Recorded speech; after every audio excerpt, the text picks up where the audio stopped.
जयतु संस्कृतम जयतु भारतम। नमस्कार दोस्तों, आप सबका स्वागत है मेरे यूट्यूब चैनल #संस्कृत स्टडी में। तो आज हम शास्त्री टैट का प्रीवियस ईयर का क्वेश्चन पेपर करेंगे, जो कि हमने लिया नवंबर 2019 का। ठीक है। अगर आपको वीडियो अच्छी लगे तो इसको लाइक कर दे, शेयर कर दे और सब्सक्राइब कर दे चैनल को, ताकि मैं और वीडियो डालूँ तो आप लोगों को नोटिफिकेशन मिल जाए। ठीक है। हम जून तक जो है वो पहले 1 मार्च तक हम जो प्रीवियस ईयर के क्वेश्चन पेपर है उनको सभी को हम दोहरा लेंगे। फिर उसके बाद हम 1 मार्च से नया सिलेबस जो है वो शुरू कर देंगे। जैसे टैट का होता है तो उस जैसे वैदिक साहित्य जो मैंने पहले भी डाला हुआ है कि इसमें जो इकाइयाँ बनी हैं, एक एक इकाई करके हम मार्च, अप्रैल, मई, जून 3 महीनों में इसको पूरी कर लेंगे। ठीक है। और लास्ट में हम इसका रिवीजन भी रिवीजन कर लेंगे। हम जब भी टेस्ट आएगा तो टेस्ट से ठीक 1 महीना पहले से हम रिवीजन करना शुरू कर देंगे। ठीक है। तो अब हम शुरू करते हैं। कोशाकार अमर सिंह विरचित कोश ग्रंथ कौन सा है? तो कोशाकार अमर सिंह का विरचित ग्रंथ है नाम लिंगानुशासन। और इसके बाद है भवतु धातु रूप की प्रकृति क्या है? तो यहाँ पे बोला गया है कि भवतु जो है उसका पूरा परिचय दे। तो भवतु भू धातु लिट्लकार प्रथम पुरुष द्विवचन में बनता है। और उपाध्यक्ष संज्ञा विधायक सूत्र है कर्म संज्ञा। व्याकरण शास्त्र का प्रयोजन नहीं है, तो व्याकरण शास्त्र का जो प्रयोजन है वह संदेह नहीं है। फिर है जचो कुथियश्योतो सूत्र से जकार के स्थान पर कौन सा आदेश होता है? तो जचो कुथियस्तो सूत्र के जकार के स्थान पर गकार आदेश होता है। फिर इसके बाद 16वां, तो गीतानुसार सहदेव के संघ का नाम क्या है? तो गीतानुसार जो है वो सहदेव के संघ का नाम है मणिपुष्यक। फिर इसके बाद है सतशास्त्री संहिता के संज्ञा से अभिहित ग्रंथ। तो यहाँ पे पूछा गया है कि सतशास्त्री संहिता की संज्ञा किस ग्रंथ को दी गई है? तो वह है महाभारत। महाभारत इसलिए है क्योंकि इसमें जो है वो 1,00,000 श्लोक है और इसे जो है महर्षि वेद व्यास द्वारा रचा गया है। ठीक है।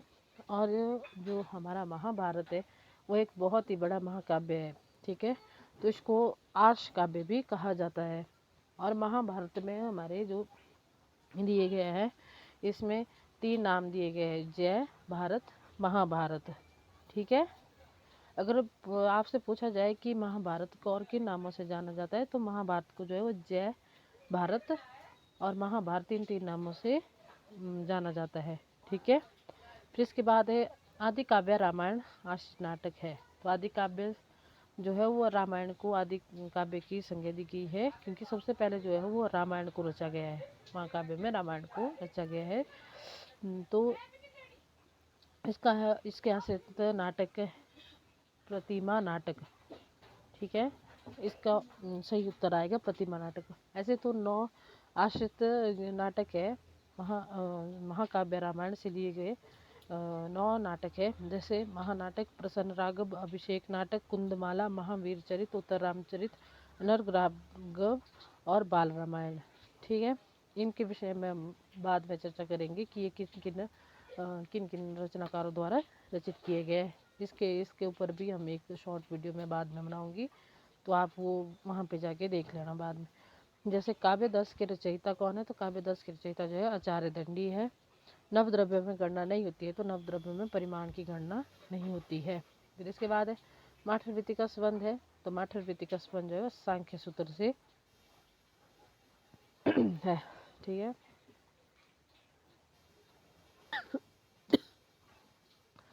तो उपरूपक का भेद नहीं है। तो उपरूपक का भेद प्रकरण नहीं है, क्योंकि प्रकरण जो है वो रूपक का भेद है। रूपक कितने बताए हम? रूपक जो है वो 10 प्रकार के होते हैं। नाटकम अथ प्रकरणम भाण वियोग संबकार डिम्ब यह मृगांक प्रसनम च। ठीक है। इस प्रकार से ये 10, अगर आप लोगों को याद करने तो ये 1-2 लाइनों का श्लोक है। उन श्लोकों में आप इसको याद कर सकते हैं। नाटकम अथ प्रकरणम भाण वियोग संबकार डिम इह मृगांक प्रहसनम सच। ठीक है। तो इस प्रकार से आप इसको याद कर सकते हैं। इसमें शायद 1 या 2 बीच में मिस हुए होने, वो देख लेना बाद में, या मैं बता दूंगी फिर। ठीक है। तो उपरूपक के जो है वो 18 भेद बताए गए हैं। नाटिका, त्रोटक, गोष्ठी, षटक, नाट्य रासक, प्रस्थान, उलाप्य, काव्य, प्रेक्षण, रास, सलापक, शिगतित, शिल्पक, विलासिका, धूम्रिका, प्रकरणिका, हरीश, वर्णिका। ठीक है, तो उसके बाद है योग दर्शन। एक योग दर्शन से संबंधित नहीं है, तो योग दर्शन में जो है भोगपाद नहीं आता है। योग दर्शन जो है वो योग दर्शन में जो है मुख्यतः 4 पाद है। ठीक है, समाधि, साधन, विभूति और कैवल्य। इसकी प्रेरणता जो है वो जो रचनाकार है वह है महर्षि पतंजलि। फिर इसके बाद है क्लेश कर्म विपाकाशय परामिष्ट पुरुष विशेष ईश्वर सूत्र वर्णित है। तो इसमें योग दर्शन में यह सूत्र जो है वो वर्णित किया गया है। ठीक है, फिर 25वां है सुखनासोपनिषद का संबंधित काव्य कौन सा है? तो सुखनासोपनिषद का संबंधित काव्य है कादम्बरी, जो कि बाणभट्ट द्वारा रचा गया है, विरचित किया गया है। ठीक है, न्यास्तीय चरितम के रचयिता, तो न्यास्तीय चरित के रचयिता है श्री हर्ष। ठीक है, न्यास्तीय चरित को जो है वो बृहत्त्रयी में यह महाकाव्य एक अपना स्थान रखता है। ठीक है, तो इसमें 22 सर्ग है। यह श्रृंगारस प्रधान है और इसमें उक्ति है नैषध पतलालित्यम, जो श्रीहर्ष है इनको नैषधे पतलालित्यम की उपाधि, मतलब इनके अगर पूछा जाए कि यह उक्ति किसके लिए प्रयोग में आती है तो यहाँ पे लिखना है कि श्रीहर्ष के लिए। ठीक है, नैषधे पतलालित्यम और उदिते नैषधे काव्य क्व माघा क्व च भारवी। ठीक है, इसके बाद है सांख्य दर्शन अनुसार तन मात्राओं की संख्या। सांख्य दर्शन के अनुसार 5 तन मात्रा हैं: शब्द, स्पर्श, रूप, रस, गंध। ठीक है, इसके बाद है लोकशी भास्कर रचित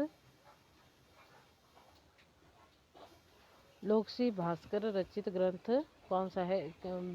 रचित ग्रंथ है तो वह है अर्थ संग्रह। फिर इसके बाद है तेन त्याक्तेन भुंजिता वचन किस उपनिषद में वर्णित है? तो तेन त्याक्तेन भुंजिता वचन किस उपनिषद में है? तो यह ईशावास्य उपनिषद में। फिर इसके बाद है काव्य हेतु नहीं है, तो काव्य के हेतु वैराग्य नहीं है और काव्य के 3 ही हेतु होते हैं। आचार्य मम्मट के अनुसार काव्य के 3 हेतु बताए गए हैं: शक्ति, निपुणता, अभ्यास।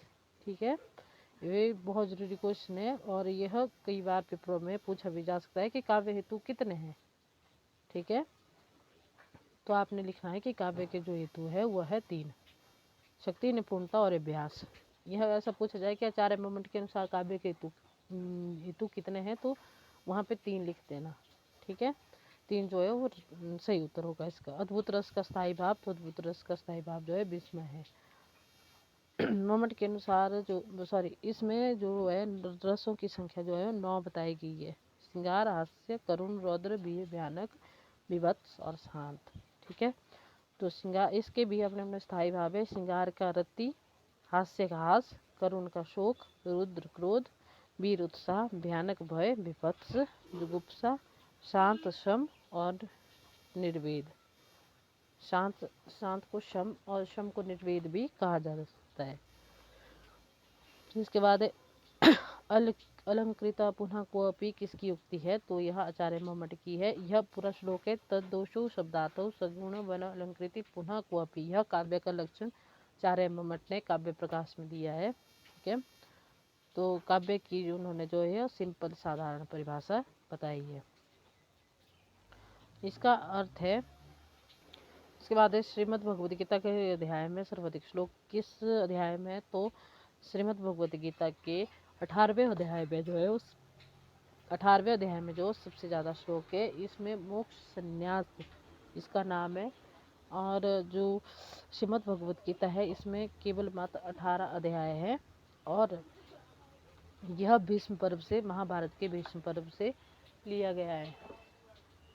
ठीक है, फिर इसके बाद है षड्भाव विकारों में गणना नहीं होती है, तो भवती की षड्भाव विकारों में गणना नहीं होती है। फिर इसके बाद तद्यानी चत्वारि पद जाति के अनुसार पद जाति नहीं है, तो यहाँ पे आएगा निसर्ग जाति। फिर इसके बाद है कल्प सूत्र के भेदों में गणना नहीं होती है, तो ब्रह्म सूत्र की जो है वो कल्प सूत्र में गणना नहीं होती है। फिर इसके बाद है वेदस्य मुखम डैश समृतम पंक्ति में उपयुक्त पद है, तो यहाँ पे आएगा वेदस्य मुखम व्याकरण। ठीक है, तो वेद का जो मुख्य है वह व्याकरण है। इसमें वेदांग जो है वो वेदों के अंग, जिसे कहा जाता है कि वेदों के अंग जो है वो 6 है। निरुक्त, ज्योतिष, छंद, कल्प और शिक्षा। ज्योतिष, छंद, कल्प और शिक्षा और व्याकरण। ठीक है, तो वेद जो है वो वेदों का जो मुख्य है वो है व्याकरण। निरुक्त जो है श्रोत्र कान, ज्योतिष नयन आँख, छंद पाद पैर, कल्प हस्त हाथ और शिक्षा नासिका है वो नाक। अगर आप लोगों ने ऐसे याद में रहते तो जैसे मतलब हमारे ये शरीर के अंग है, जैसे वेदों मुँह, निरुक्त कान, ज्योतिष नैन और छंद जो है पैर, कल्प का हाथ, शिक्षा का घ्राण नासिका था नाक। ठीक है, फिर इसके बाद है ज्योतिष ग्रंथ ग्रह लागम के रचयिता है कौन है, तो ये है गणेश देवत। बाजश्रभ के पुत्र का नाम क्या था, तो बाजश्रभ के पुत्र का नाम था नचिकेता। ऐतिहासिक काव्य रजत रंगनी की रचयिता कौन है, तो ऐतिहासिक काव्य रजत रंगनी की रचयिता जो है वो कलहण है। ठीक है, और 10 कुमार चरित्र के प्रेरणता कौन है, तो 10 कुमार चरित्र के प्रेरणता जो है महाकवि दंडी है। ठीक है, तो महाकवि दंडी जो है वो 10 कुमार चरित्र के नेता कहे गए हैं। तो इसमें आ गए सुबंधु, वासुदत्ता, बाणभट्ट, कादम्बरी, हर्षचरित, अश्वघोष, बुद्धचरित, सौंदर्य। जैसे मतलब ये जो कवियों के नाम बता रहे हैं इनमें से कोई ना कोई प्रश्न पेपर में आता ही है, कि जैसे कई बार पूछा जा सकता है वासुदत्ता किसकी रचना है, या कादम्बरी और हर्षचरित किसकी रचना है, बुद्धचरित सौंदर्यानंद किसकी रचना है, अश्वघोष की रचनाओं के बारे में बताए, ये भी पूछा जा सकता है। ठीक है, फिर इसके बाद है कुमार संभव में सर्गों की संख्या, तो कुमार संभव में सर्गों की संख्या जो है वो 17, 18, 17 है। ठीक है, कुमार संभव जो है वह महाकवि कालिदास का एक महाकाव्य है। ठीक है, कालिदास के जो है वो दो काव्य बताए गए हैं, कुमार संभवम और रघुवंशम। ठीक है, रघुवंशम 2 महाकाव्य। फिर इसके बाद है वेरी इंपॉर्टेंट क्वेश्चन, इसमें ये कहीं ना कहीं किसी न किसी जैसे नेट सेट या कहीं और शास्त्री टेट में तो पूछा ही जाएगा, पर और जगह भी और टेस्टों में भी ये पूछा जा सकता है जो संस्कृत की है। ठीक है, सहसा विदित न क्रियाम सुक्ति काव्य की उत्कृत कहाँ से उत्कृत की गई है, तो ये ली गई है किरातार्जुनियम से। जो किरातार्जुनियम है वो कहाँ से लिया गया है, तो किरातार्जुनियम महाभारत से लिया गया है। ठीक है, और किरातार्जुनियम को जो है वो भारवी ने रचा है। यह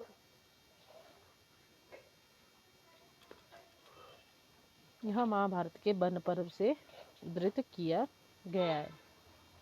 ठीक है, फिर इसके बाद है शिशुपाल वध, तो शिशुपाल वध महाकाव्य में पद्यों की संख्या कितनी है, तो शिशुपाल वध महाकाव्य में 1645 जो है वो पद्यों की संख्या है। यह महाभारत के सभा पर्व से लिया गया है और इसमें 20 सर्ग है, और ये जो है शिशुपाल वध जो है वो हमारा बृहत्त्रयी ग्रंथ में भी आता है। ठीक है, बृहत्त्रयी में 3 ग्रंथ आते हैं, किरातार्जुनीयम, शिशुपाल वध और नैष्ठिय चरित। फिर इसके बाद है यह शिशुपाल वध जो है वह महाकवि माघ द्वारा रचित महाकाव्य है।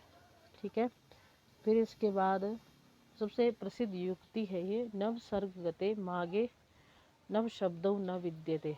ठीक है, ये महाकवि माघ के लिए कही गई है, तो यह भी पूछा जा सकता है कि यह उक्ति किसके लिए कही गई है, और इसका अर्थ भी पूछा जा सकता है। ठीक है, फिर इसके बाद 45वां है श्रेष्ठ गीति काव्य गीत गोविंद के रचयिता।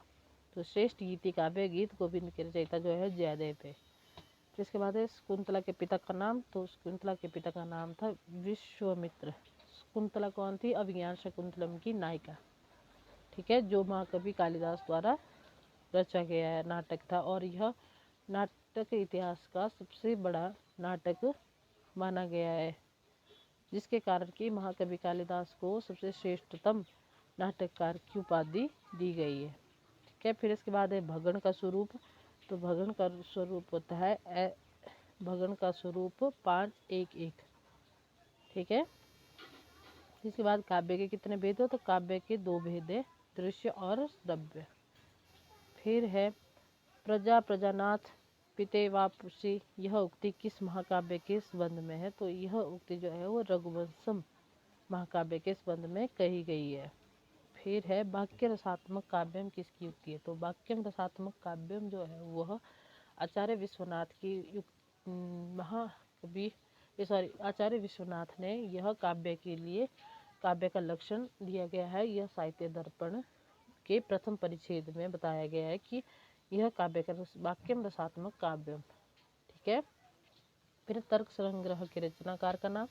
तो तर्क संग्रह के रचनाकार का नाम है अन्नभट्ट, ठीक है। तो इसका नाम, इसके बाद है गीता का तृतीय अध्याय किस नाम से प्रसिद्ध है? तो गीता का जो तृतीय अध्याय वो है कर्म योग, योगा कर्मसु कौशलम। यह बहुत ही प्रसिद्ध युक्ति है। यह भी पूछी जा सकती है कि भाई यह कहाँ से ली गई है? तो यह गीता के तृतीय अध्याय से दी गई है, योग कर्मसु कौशलम, ठीक है। फिर इसके बाद है शिव सूत्र कितने हैं? तो शिव सूत्र जो है वो व्याकरण के शिव सूत्र जो है वो 14 है। जैसे अ यून रेल रिक एयंग एव छवरट लर्ण यम गणनम जभय नरगश जब गढ़दस कप चटतब कपय ससर हल। तो यह इसी लय में याद करना है ताकि आप लोगों को जब पूछा जाए कोई प्रत्याहार भी पूछा जाए तो वो आपको ऐसे ही याद हो, ठीक है। न बेटी विभाषा सूत्र। तो न बेटी विभाषा सूत्र है विभाषा संज्ञा का। लेट लकार को छोड़कर लकारों की संख्या। तो लेट लकार को छोड़कर लकारों की संख्या जो है वो 10 है। लट लकार, लोट लकार, लंग लकार, विधिलिंग लकार, रिट लकार, लिट लकार, लुंग लकार, लुट लकार, लरिंग लकार। यहाँ पे लिखा नहीं है, मैंने लिखा नहीं है, पर ये है रिंग लकार,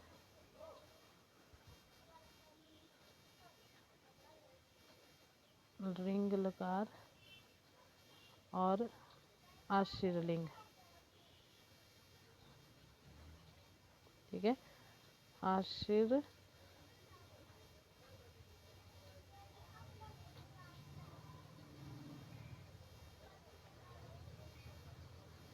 यहाँ पे, ठीक है, आशीर्लिंग। ये जो लेट लकार है, लेट लकार का प्रयोग जो है सिर्फ केवल मात्र वेदों में ही होता है। अगर आप लोगों से पूछा जाए कि लेट लकार का प्रयोग कहाँ होता है, तो लेट लकार का प्रयोग जो है वो वेदों में ही होता है और सामान्य संस्कृत भाषा में इसका प्रयोग नहीं होता है, ठीक है। इसके बाद है राम श्याम, इस अवस्था में दीर्घ होता है। तो राम श्याम इस अवस्था में दीर्घ सूत्र जो है वो अकस्वर्ण दीर्घ, ठीक है। फिर वेद में स्वरित के लिए प्रयोग विशेष चिन्ह। तो खड़ी रेखा, खड़ी रेखा पता है ना आप लोगों को कैसी होती है? ऐसी, ठीक है। होता है ना विशेष चिन्ह का प्रयोग, जैसे मतलब कोई भी श्लोक लिखते हैं हम तो श्लोक के बाद इसमें लास्ट में अंतिम में जो है वो कैसे ये लगाते हैं, फुल स्टॉप जैसा। तो वेद के अंग, तो वेद की जो है 6 अंग है। इसमें निरुक्त, जो मैंने जैसे मैंने पहले भी बताया आपको कि निरुक्त, ज्योतिष, छंद, कल्प, शिक्षा और व्याकरण, ठीक है। तो मूर्त चिंतामणि में कितने प्रकरण है? तो मूर्त चिंतामणि जो है मैं जो है वो 13 प्रकरण है, ठीक है। तो इसके बाद हम आगे के इसके प्रश्न, आज की इस वीडियो को हम यहीं पे विराम लगाते हैं और अब जो इससे आगे के प्रश्न हैं वो हम कल करेंगे। ठीक है। ऐसे ही स्टेप बाय स्टेप हम इनको 3-3 पार्ट में किया करेंगे, क्योंकि एक दिन में जो है वो पूरा क्वेश्चन पेपर हल नहीं होगा। वो पूरा क्वेश्चन पेपर करवाने को भी मैं पूरा आप लोगों को हल करवा दूँ, पर जो बीच बीच में जो हमारे क्वेश्चन छूट जाते हैं, जैसे हर एक जो हमारा जो क्वेश्चन पेपर है उस क्वेश्चन पेपर में हर एक के 4 ऑप्शन आते हैं।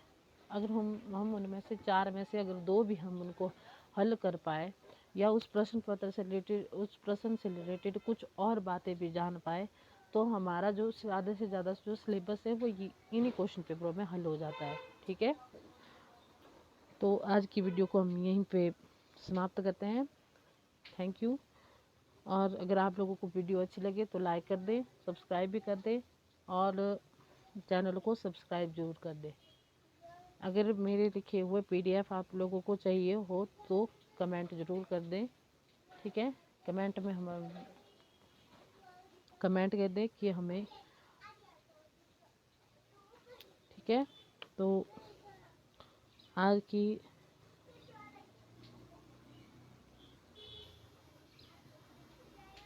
धन्यवाद।